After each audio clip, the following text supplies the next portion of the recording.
Merhaba arkadaşlar, kanalıma hoş geldiniz. Bugünkü videomda yeni başlayanlar için kolay ve hızlı hediye fikirleri olarak değerlendirebileceğiniz tığ işi karpuz anahtarlık yapılışını anlatacağım. Umarım sizler için faydalı bir video olur. Anlatımını yapacağım. Karpuz anahtarlıklarında istediğiniz renk kombinelerini uyarlayabilir ve istediğiniz büyüklüklerde yapabilirsiniz. Anahtarlıkların yapılışında kullanacağım iplerin markası Alize Cotton Gold marka ipliklerdir. Tığ numarası olarak ise 2.20 mm ile anahtarlıkları öreceğiz. Desteğinizi göstermek adına kanalıma abone olarak videomu beğenmeyi ve düşüncelerinizi yorumlar bölümünde belirtmeyi unutmayın lütfen. Hazırsanız haydi vakit kaybetmeden başlayalım. Anahtarlığın yapılışına sihirli halka yaparak başlayalım. 2 zincir, halkanın içerisine ikili trabzan yapalım ve başlangıç zinciri ile birlikte halkanın içerisine toplam 12 tane ikili trabzan yapacağız.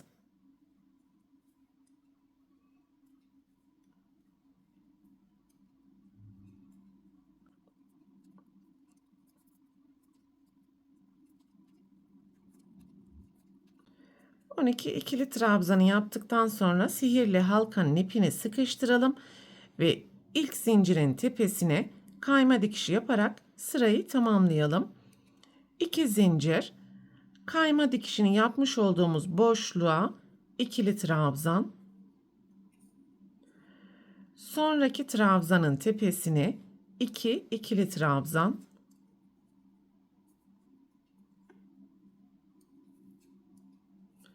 sonraki trabzanın tepesine 2 ikili trabzan.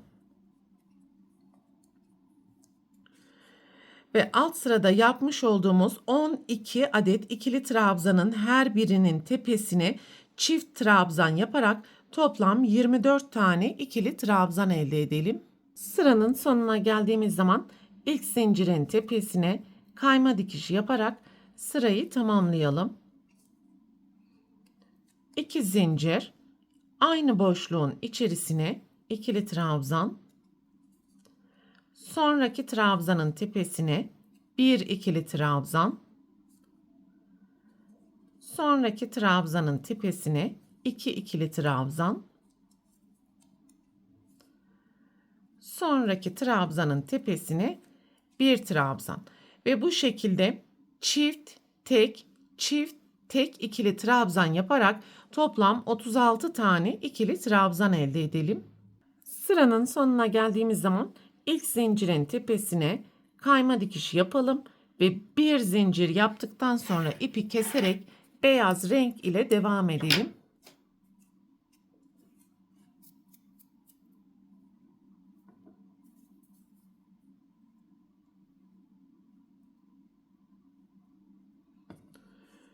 Herhangi bir trabzanın tepesinden ipi sabitleyelim.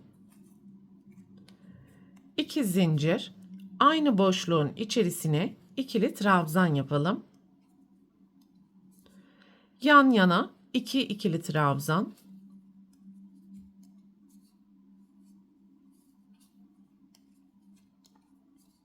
Sonraki trabzanın tepesine 2 ikili trabzan.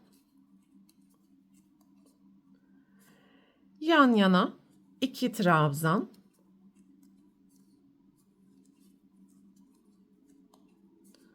Sonraki trabzanın tepesine 2 ikili trabzan.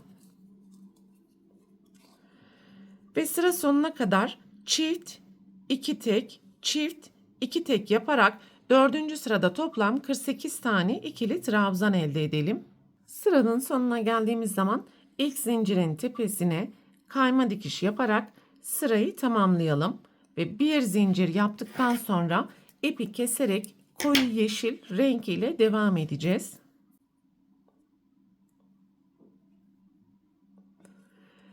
Herhangi bir trabzanın tepesinden ipi sabitleyelim.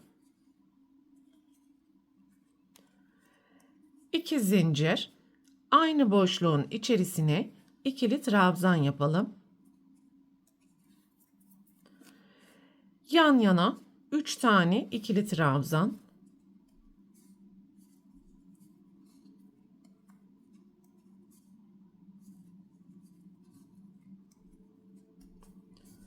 Sonraki trabzanın tepesine 2 ikili trabzan. Yan yana 3 ikili trabzan.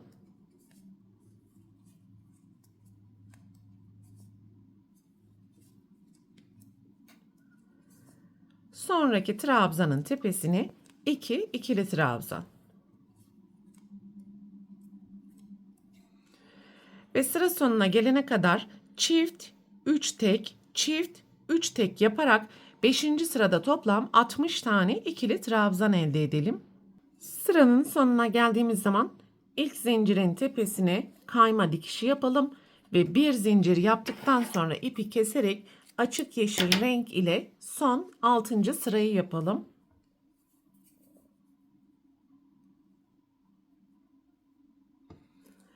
Herhangi bir trabzanın tepesinden ipi sabitleyelim.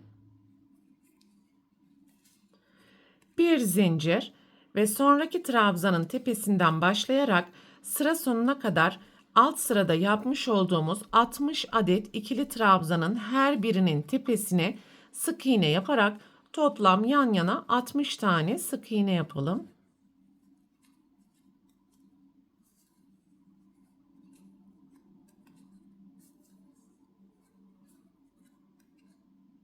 Sıranın sonuna geldiğimiz zaman ve son sık iğneyi yaptıktan sonra bir miktar ip bırakarak ipi burada keselim ve bu ip karpuz anahtarlığı dikerken hem de anahtarlık klipsini monte ederken lazım olacak.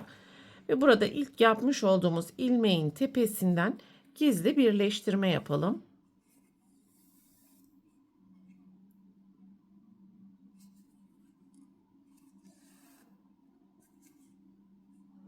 Ve bu ipi de arka taraftan düğüm yaparak sabitleyelim.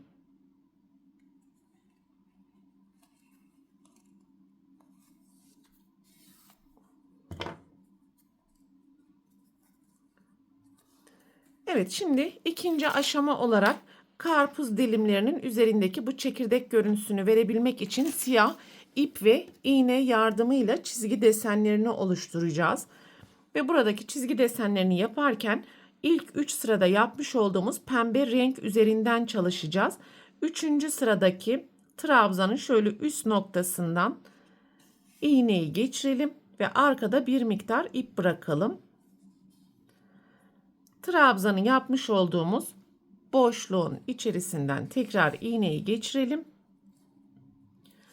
Ve 2 trabzan atlayalım. Diğer trabzana da aynı işlemi tekrar edelim.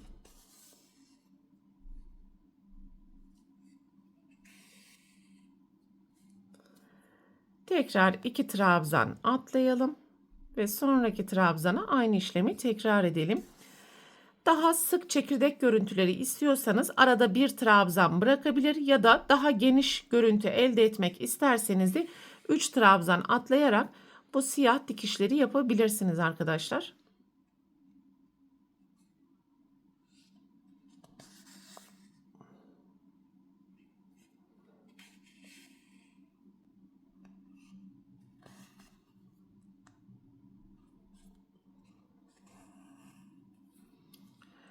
Son dikişi yaptıktan sonra ilk başlangıçta yapmış olduğumuz ip ile birleştirelim ve düğüm yaptıktan sonra da ipleri gizleyelim.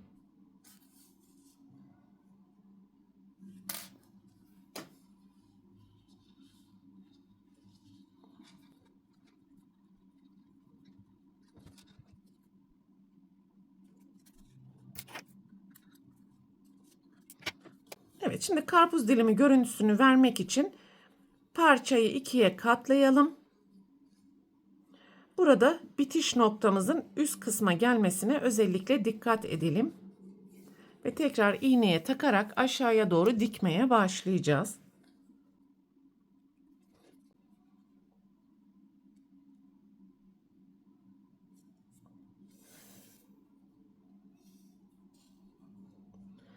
Ve şimdi karşılıklı ilmekleri kullanarak dikelim arkadaşlar. Ön ve arkadaki her iki ilmeği birden kullanarak.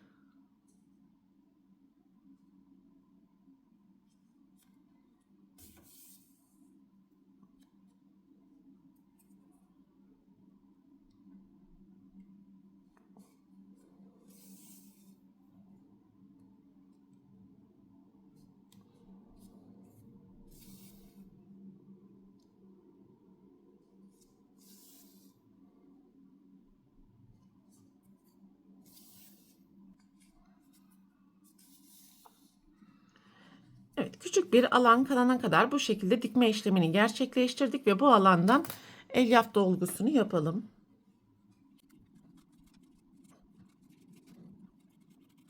Ve kalan açıklığı da aynı yöntem ile dikmeye devam edelim.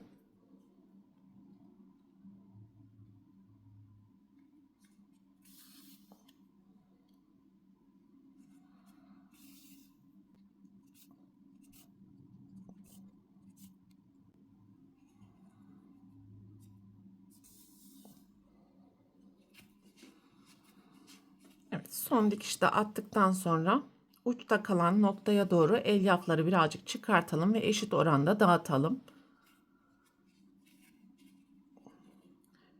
Ve üst noktadan bu şekilde son yapmış olduğumuz dikişten yukarıya doğru ilk yaptığımız dikişe kadar iğneyi geçirelim.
Daha sağlam olması için en son anahtarlığın farklı noktalarından bu şekilde iğneyi geçirebilirsiniz arkadaşlar.